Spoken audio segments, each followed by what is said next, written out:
Hi everyone. Today I am with psychologist Rakhi and we are going to be discussing bullying and the power of the internet.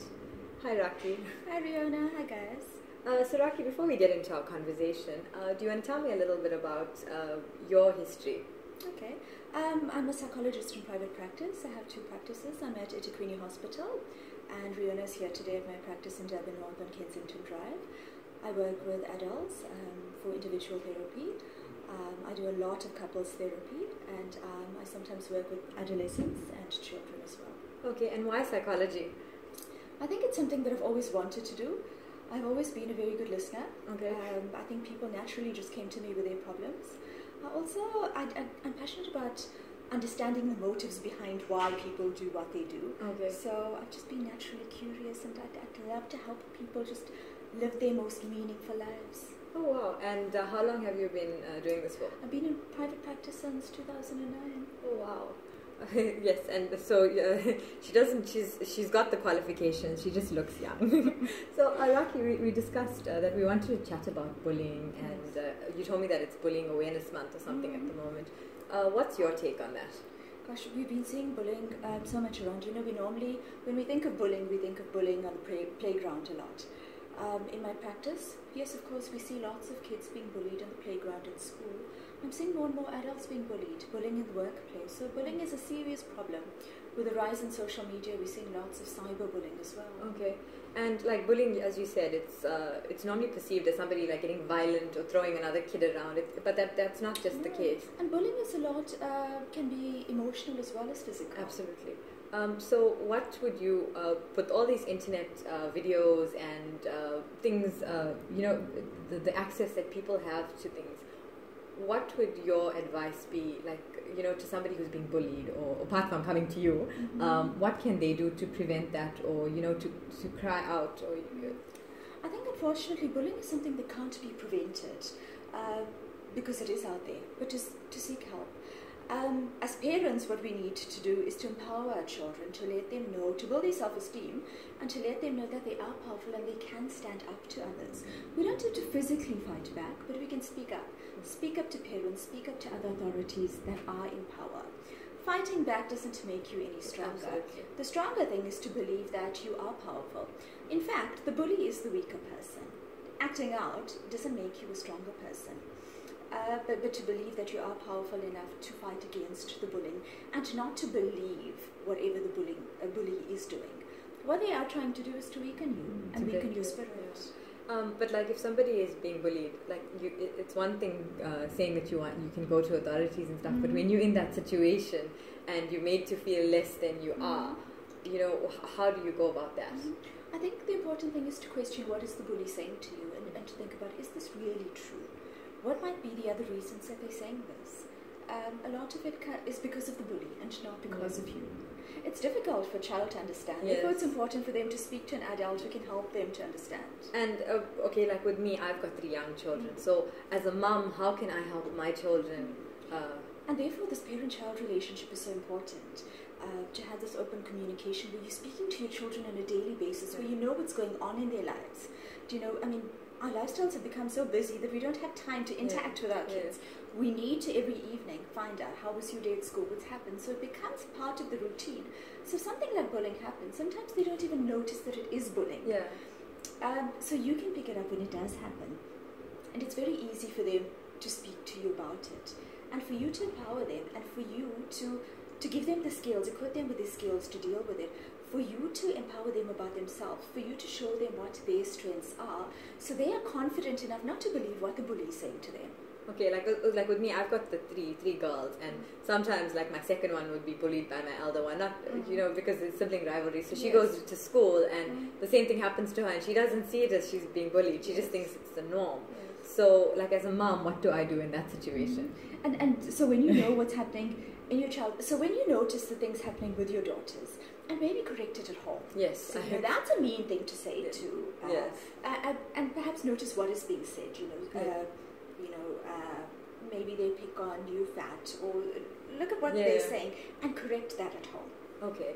And then your take on the whole, you said to me the other day that something about behavior, if it's reinforced, it's replicated. Of course. Can you tell me a little bit more Yes. about that? So, in order for us to repeat some behavior, it must be rewarded. Okay. So, for example, you look at a child who does well at school. Yes. If you reward your child who does well at school, they're more likely to want to do well all of the time. So any behavior that's rewarded. So therefore, we try not to encourage you to reward any behavior that's not desirable. If a child throws a tantrum, we say, don't reward the behavior, ignore the tantrum, so the tantrums don't continue. And therefore we see undesirable behavior.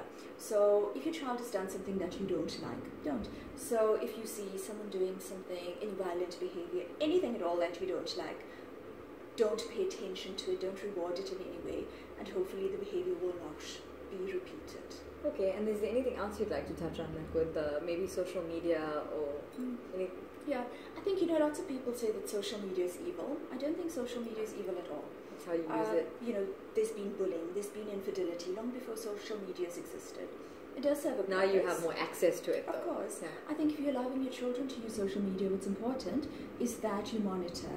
You are responsible as a parent. You guide them in using it. If you're allowing them to use Facebook, for example, make sure that you are friends with them on Facebook, that you monitor, that you allow them to be friends only with people that they actually What would be I know this is just not your personal opinion on that, because personally I don't feel like I lived in a time where I think a cell phone when I was in the final year of university, and that was only for my dad to be able to pick me up. So I personally don't think that a phone or a smartphone or an iPad with access to internet is the right thing for my child. I think that they can live without it. But what's your take on that? Yeah, and they can live without it. Absolutely. You would have to see what's going on around them. For example, if every single one of their friends have it, you don't want them to feel completely left out. But it has to come with certain parameters. So for example, if everyone in their class has WhatsApp and there's a WhatsApp group where they communicate about homework, you don't want them to feel completely left out. Okay. But you could only give them the phone at certain times of the day to use that. Okay. So there needs to be some guidelines. I know, because within which it's used. Because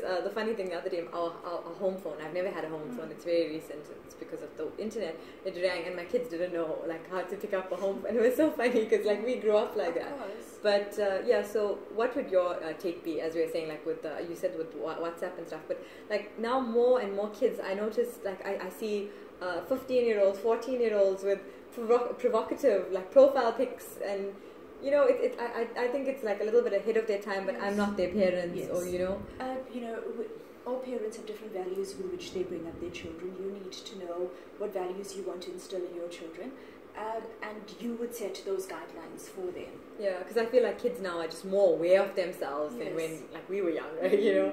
I was a boy until I was about 25. And I think it's also important to speak to your children about when you were a child. We've always wanted to grow up. Yeah. And when you're adults, you realize that you can't get your childhood back. Yeah.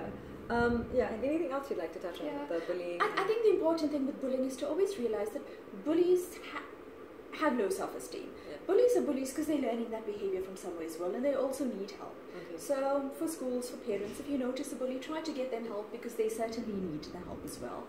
What's important is to try and build up your child's self-esteem.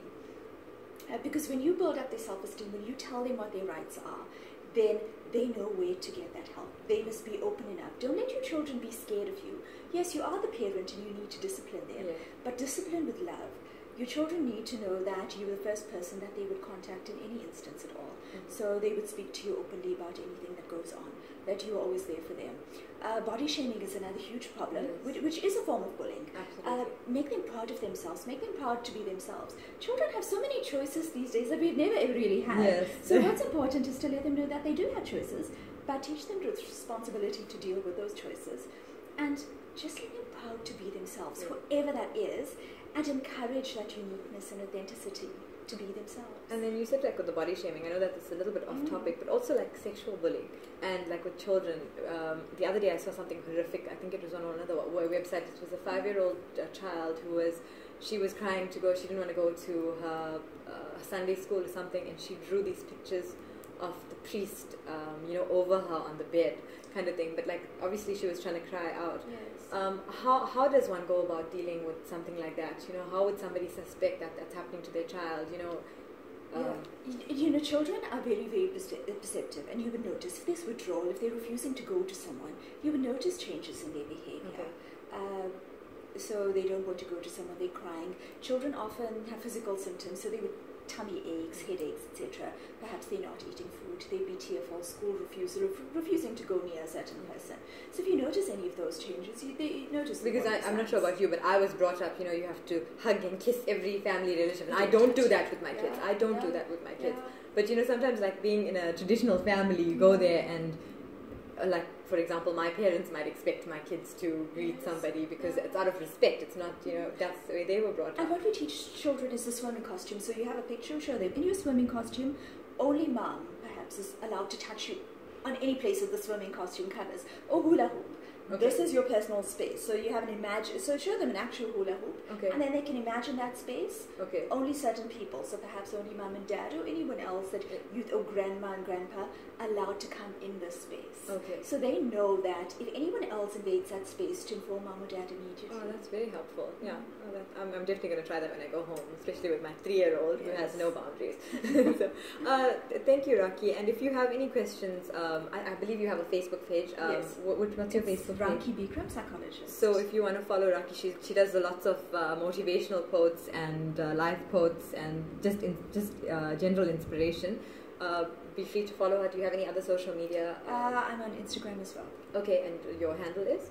At Rakhi Bikram. Okay, and then also I'm going to put up your details, your email address, or if you want to get hold of Rakhi for any other psychological needs, you're welcome to come and visit her. Thanks for watching, guys, and thank you for having me today. Thank you so much, Rihanna. Bye, guys. Bye.